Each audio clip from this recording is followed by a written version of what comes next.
Ribuan warga yang tergabung dalam Aliansi Masyarakat Lampung Dukung MBG menggelar aksi di Tugu Adipura, menuntut supaya program MBG tidak diberhentikan dan menuntut kejaksaan mengungkap pelaku korupsi di tubuh Badan Gizi Nasional.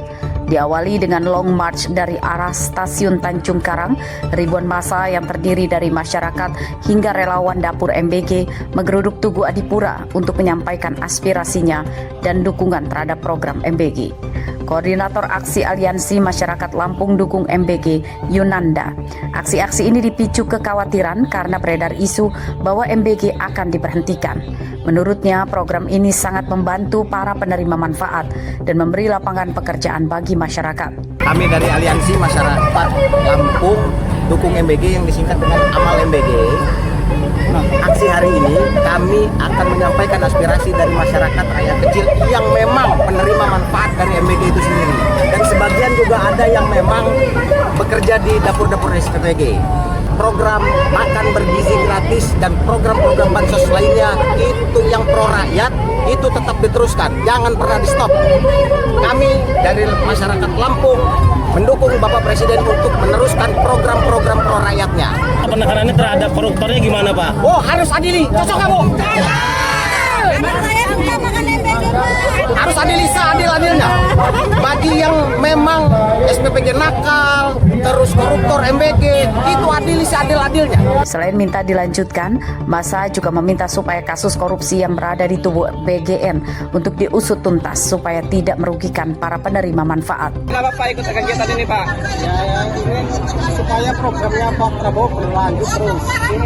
Alasan kita sendiri kenapa, Pak? Kenapa kita mendukung MBG dilanjutkan?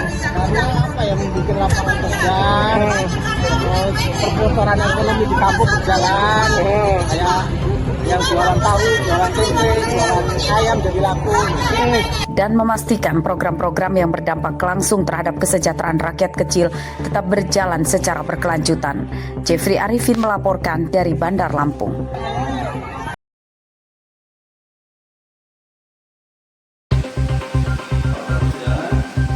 Sidang lanjutan perkara dugaan penggelapan getah karet milik PT PN1 Regional 7 digelar di Pengadilan Negeri Kalianda, Lampung Selatan. Dalam persidangan yang dipimpin Ketua Majelis Hakim Freddy Tanada, Jaksa Penuntut Umum menyatakan terdakwa Nur Wahid alias Eko dan Mujiran terbukti secara sah dan meyakinkan melakukan tindak pidana penggelapan dalam jabatan. Atas dasar itu, Jaksa menuntut kedua terdakwa dengan pidana penjara masing-masing selama 3 bulan 7 hari. Jaksa juga meminta Majelis Hakim merampas 1 unit sepeda motor Honda Revo warna hitam untuk negara. Sedangkan barang bukti berupa 10 karung getah karet dengan berat sekitar 55 kg per karung dikembalikan kepada pihak yang berhak, yaitu PT PN1 Regional 7 Kebun Bergen Afdeling 1. Kuasa hukum terdakwa menilai ada sejumlah faktor yang layak menjadi pertimbangan hakim. Menurut kuasa hukum, kedua terdakwa telah mengakui perbuatan, bersikap kooperatif selama persidangan, serta menyesali tindakan yang dilakukan. Pihak pembela juga menyebut kondisi ekonomi yang sulit menjadi salah satu latar belakang terjadinya perkara tersebut. Selama ini Mujiran dan Nur Wahid disebut menjadi tulang punggung keluarga dan belum pernah terlibat kasus pidana sebelumnya. Bahkan pihak korban yaitu PT PN1 Regional 7 disebut telah memberikan maaf kepada kedua terdakwa. Kita melihatnya bahwa jaksa juga ingin menyesuaikan dengan masa tahanan yang sudah dijalani oleh kakek Mujiran. Itu yang kami tangkap dari tuntutan yang dibacakan oleh jaksa penuntut umum. Gitu. Tuntutan yang disampaikan oleh jaksa itu kan 3 bulan 7 hari.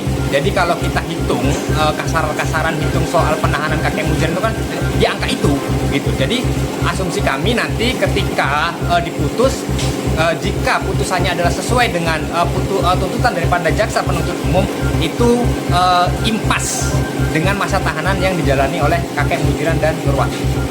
Kini perhatian publik tertuju pada putusan pekan depan. Apakah majelis hakim akan mengikuti tuntutan jaksa atau menjatuhkan hukuman yang lebih ringan? Akan terjawab dalam sidang putusan pada 29 Juni mendatang. Tim Liputan melaporkan dari Lampung Selatan.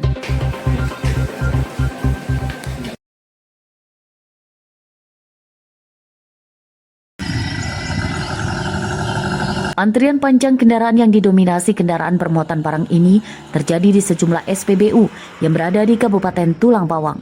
Antrian kendaraan ini terjadi akibat sulitnya pengendara atau sopir mendapatkan bahan bakar minyak bersubsidi jenis solar untuk kendaraan mereka. Sutran, salah seorang sopir truk, menjelaskan, untuk mendapatkan solar, ia rela mengantri berjam-jam sejak pukul 8 malam tadi hingga pukul 9 pagi tadi.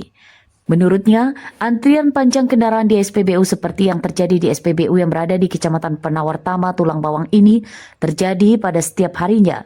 Mirisnya, sejumlah sopir mengaku tidak bisa mendapatkan solar meski sudah mengantri seharian penuh akibat stok solar habis. Selain menghambat perjalanan kendaraan, antrian panjang yang disebabkan sulitnya mendapatkan solar ini juga mengganggu arus lalu lintas di wilayah ini karena antrian kendaraan hingga memakan badan jalan. Susah mendapat solar itu Mas? Iya, Susah. Lama, sudah berapa lama ngantrinya? Kalau kami itu ngantri dari jam 8 malam sampai pagi baru kita buka. Menurut sampean sendiri, susah nggak sih, sulit nggak dapat minyak ini Mas? Ya sangat susah.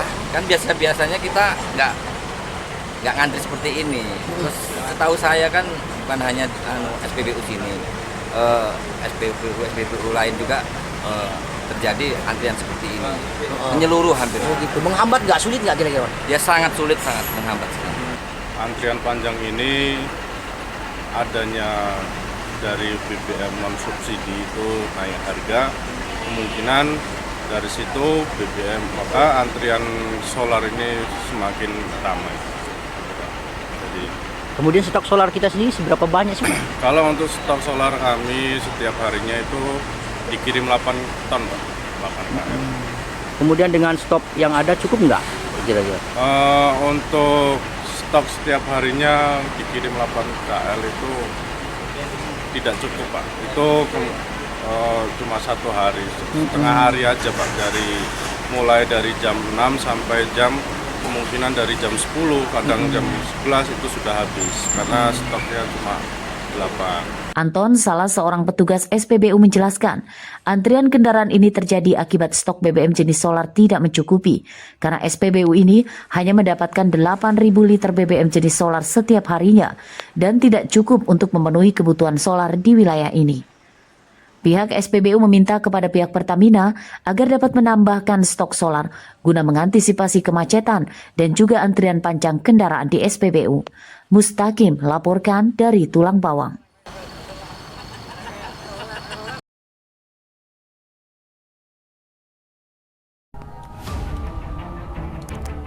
Persoalan rumah tangga diduga menjadi pemicu aksi percobaan bunuh diri seorang pria di kawasan Tanjung Senang, Bandar Lampung, Rabu siang. Korban bernama Mursalin Chandra, 25 tahun, warga Kota Bumi, Lampung Utara, nekat memanjat menara telekomunikasi setinggi puluhan meter dan mengancam mengakhiri hidupnya. Aksi tersebut diduga dipicu oleh konflik rumah tangga. Korban disebut mengalami tekanan psikologis setelah sang istri berencana mengajukan perceraian. Kejadian bermula saat warga mendengar suara tangisan dari sekitar lokasi menara. Awalnya warga mengira terjadi pertengkaran biasa. Namun saat petugas pemeliharaan menara tiba untuk membersihkan area, mereka mendapati seorang pria telah berada di atas menara. Sebelum memanjat, korban diketahui meninggalkan baju dan sepatu kerjanya di bawah menara. Tim gabungan dari Basarnas, Damkar Kota Bandar Lampung, kepolisian, serta pihak keluarga kemudian melakukan pendekatan persuasif untuk membujuk korban agar turun. Salah satu warga ada yang melakukan percobaan bunuh diri. Dari tim Damkar menerjunkan 7 orang personil yang tentunya juga dilibatkan dengan Pamong setempat. Alhamdulillah tadi korban berhasil kita bujuk untuk turun dari tower karena yang bersangkutan naik ke atas tower dengan ketinggian kurang lebih sekitar 40 meter. Pada pukul 12.30 korban kita berhasil bujuk untuk turun dan alhamdulillah dalam keadaan selamat. Setelah proses negosiasi dan evakuasi yang berlangsung selama beberapa jam, korban akhirnya berhasil diturunkan dalam keadaan selamat pada pukul 13.16 waktu Indonesia Barat. Jeffrey Arifin melaporkan dari Bandar Lampung.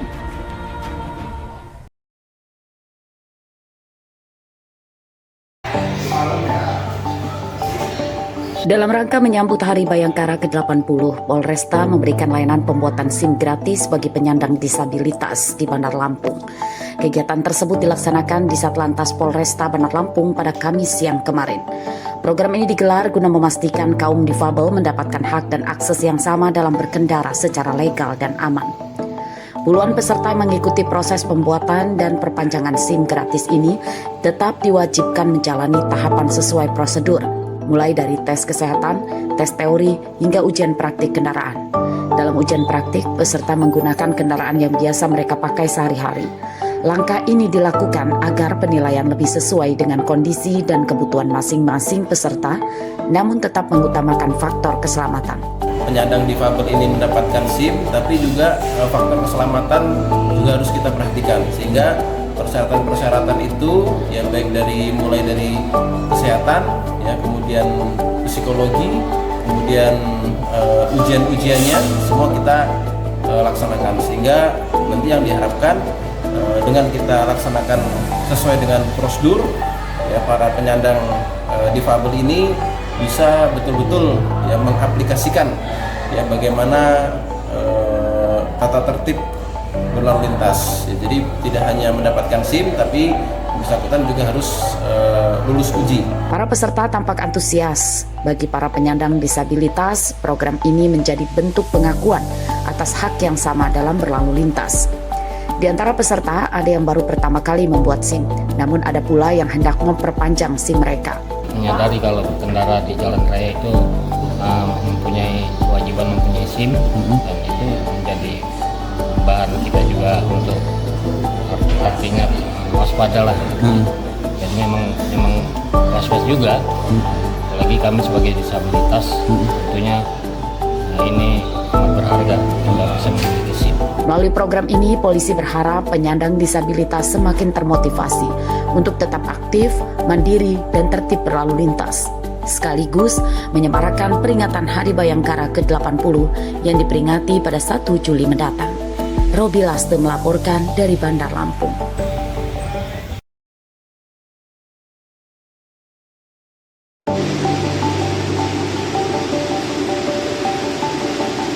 PT Kereta Api Indonesia atau KAI Divisi Regional 4 Tanjung Karang meningkatkan kualitas layanan bagi pelanggan Kereta Api Rajabasa mulai 4 Juli 2026. Kereta api rute Tanjung Karang Kertapati ini akan menggunakan rangkaian kereta ekonomi premium, modifikasi dengan fasilitas yang lebih nyaman, namun tetap mempertahankan tarif terjangkau. Meski menghadirkan sarana yang lebih modern, tarif KA Rajabasa relasi terjauh Tanjung Karang Kertapati tetap sebesar Rp32.000. Sebagai kereta api bersubsidi atau Public Service Obligation yang mendapat dukungan pemerintah melalui Direktorat Jenderal Perkeretaapian Kementerian Perhubungan, pelanggan kini dapat menikmati fasilitas yang lebih baik tanpa adanya kenaikan tarif. Kereta ekonomi premium modifikasi dilengkapi kursi individual dengan sandaran tangan, kursi yang dapat direbahkan, pendingin udara sentral, stop kontak, serta konfigurasi tempat duduk 2-2 yang lebih ekonomis dalam satu rangkaian. KA Rajabasa terdiri dari 8 kereta ekonomi premium modifikasi dengan total kapasitas 640 tempat duduk setiap perjalanan. Manajer Humas KAI Divre 4 Tanjung Karang Azhar Zaki Asjari mengatakan, peningkatan sarana ini merupakan bentuk komitmen KAI untuk terus menghadirkan layanan yang lebih nyaman bagi masyarakat tanpa mengurangi aksesibilitas transportasi kereta api. 4 Juli, KA Rajabasa relasi Tanjung Karang Kertapati, rangkaian keretanya diganti menjadi yang lebih nyaman.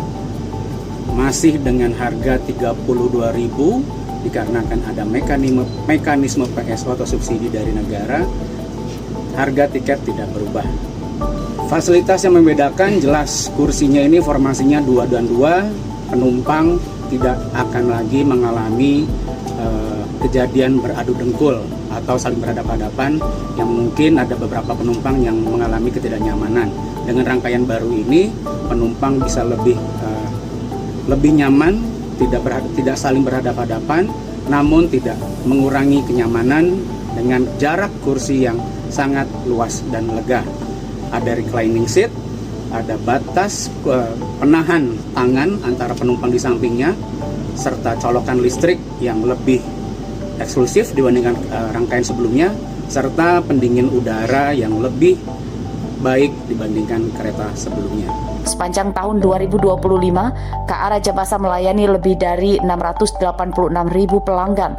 Sementara pada periode Januari hingga Mei 2026, jumlah pelanggan mencapai 388.000 orang atau meningkat 38% dibanding periode yang sama tahun sebelumnya. Jeffrey Arifin melaporkan dari Bandar Lampung.